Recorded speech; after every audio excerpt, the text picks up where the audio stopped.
자, 오늘 주제는 후쿠시마 오염수에 관련된 이야기입니다. 일단 첫 번째, 이 후쿠시마 오염수는 2011년 후쿠시마 원전 사고 이후 과열된 노심을 냉각한 냉각수를 저장한 물을 방류한다는 거예요. 이 말은 사고로 발생한 오염수는 2011년에 몽창 바다를 오염시켰고 당시 일본 수산물을 규제하고 뭐 그랬었어요. 그때 정말 심각한 오염수는 이미 지금 우리 바다에 있는 겁니다. 두 번째, 원전이 전부 바닷가에 지어져 있죠. 이는 원전 냉각수 자체가 바닷물이라서예요. 자꾸 농업용수 말씀을 하시던데. 민주당 이재명 대표가 일본 후쿠시마 원전 오염수가 안전하다면 최소한 마시지는 않더라도 농업용수든 공업용수든 재활용하라고 우리 정부가 말할 수 있어야 하지 않느냐고 말했습니다. 이 대표는 최고위원회의에서 일본 이익을 대변하는 것이냐는 말을 듣지 말고 대한민국 국민의 이익을 대변하고 국민 대표답게 발언하고 행동해주길 당부한다며 이같이 밝혔습니다. 이어 일본이 후쿠시마 오염수가 처리되면 마실 수 있을 만큼 안전하다는 주장을 내세우고 있다며 마실 수 있을 만큼 안전하면 식수로 사용하면 된다고 지적했습니다. 그 어떤 나라도 바닷물을 정화시켜 하지는 않죠. 원전 설계 자체가 바닷물을 사용하고 버리는 방식이에요. 문제는 이 노심을 시킨 오염수와 일반 냉각수가 어떻게 다른지 알아봐야겠죠. 자, 삼중수소 방류 기준은 IAEA의 권고를 참조하여 국가마다 배출 기준을 정하고 있는데 일본은 리터당 6만 베크렐이라는 거죠. 여기에서 IAEA를 못 믿겠다느니 뭐 이런 분들은 그냥 본인이 믿고 싶은 거 믿으면서 사시면 됩니다. 어제 IAEA가 일본의 후쿠시마 오염수 방류 계획이 국제안전기준에 부합한다는 최종 보고서를 제출했습니다. 이제 일본 정부는 오염수 방류의 당사국으로서 주변국 정부와 국민이 불안하지 않도록 최대한 성실하게 설명하고 안전을 담보해야 할 것입니다. 우리 정부도 이제 계획대로 하고 있는지 계획대로 진행되지 못하는 돌발적인 상황에 어떻게 대응할지 면밀히 모니터링을 계속하는 등 우리의 역할을 다해야 합니다. 또한 우리 국민의 수산물 먹거리와 해역 안전에 대해서도 철저하게 관리하고 관련 자료를 국민께 공유해 국민의 걱정을 들어드려야 할 것입니다. 민주당이 최종 보고서가 나온 지 2시간 만에 민주당이 말하는 소위 민간 전문가들이 급히 검토했다면서 깡통 보고서라는 결론을 내렸습니다.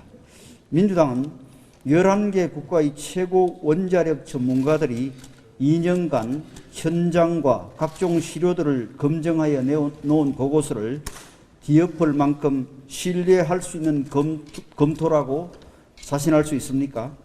우리나라는 2021년에 IAEA 의장국으로 선출되기도 했으며 11개 국가가 참여한 검증 TF에도 들어가 있습니다. TF 전문가 파견 결정도 문재인 정부가 한 것입니다. 필요할 때는 국제기구의 권위에 의지하더니 정치적 속셈으로 이제는 이를 부정하는 이중적 모습은 책임있는 국제사회의 이런 이기를 포기하는 것입니다. IAEA 보고서가 자신들의 주장과 다르다며 답정너 보고서라고 몰아가고 정당한 국제기구 분담금이 뇌물이며 세계 최고 원자력 전문 과학자들을 뇌물이나 받는 부패 세력으로 선동하는 민주당의 모습은 개탄스럽기까지 합니다. 국제사회의 웃음거리가 될까 걱정스럽습니다.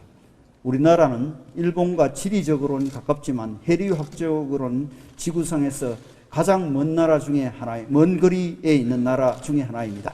오염수 방류 장소에서 몇 킬로만 나가도 문제가 없다는 것이 과학적 입장인데 수만 킬로를 돌아오는 물을 가지고 민주당이 혼란과 선동을 조장하는 것은 이것이 과학의 문제도 외교의 문제도 아니라 정치적 속셈이라는 반증입니다.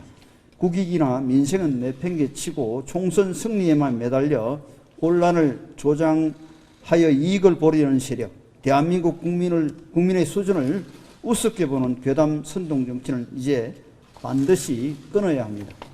오늘 의총에서는 성일종 우리 바다 지키기 TF 검증위원장께서 의원님께서 IAEA 최종 보고서와 관련하여 자세한 설명과 검토를 해 주실 것입니다. 의원님들께서 오늘 의총 과정에서 정부의 대응이라든지 당의 대응과 관련해서 많은 의견을 개진해 주시고 이번 기회에 과학과 진실로 철저하게 무장하여 선동 정치를 끊어내는데 함께해 주시길 부탁드립니다. 감사합니다.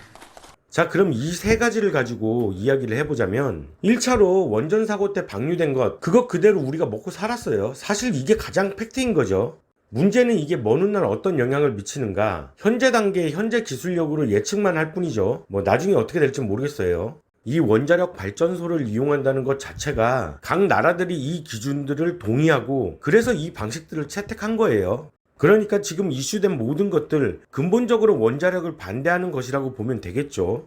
이건 원자력을 사용하고자 하는 지구인들의 약속 같은 거예요. 이게 정치적으로 과열된 것일 뿐 동의한 거라 이 말이죠.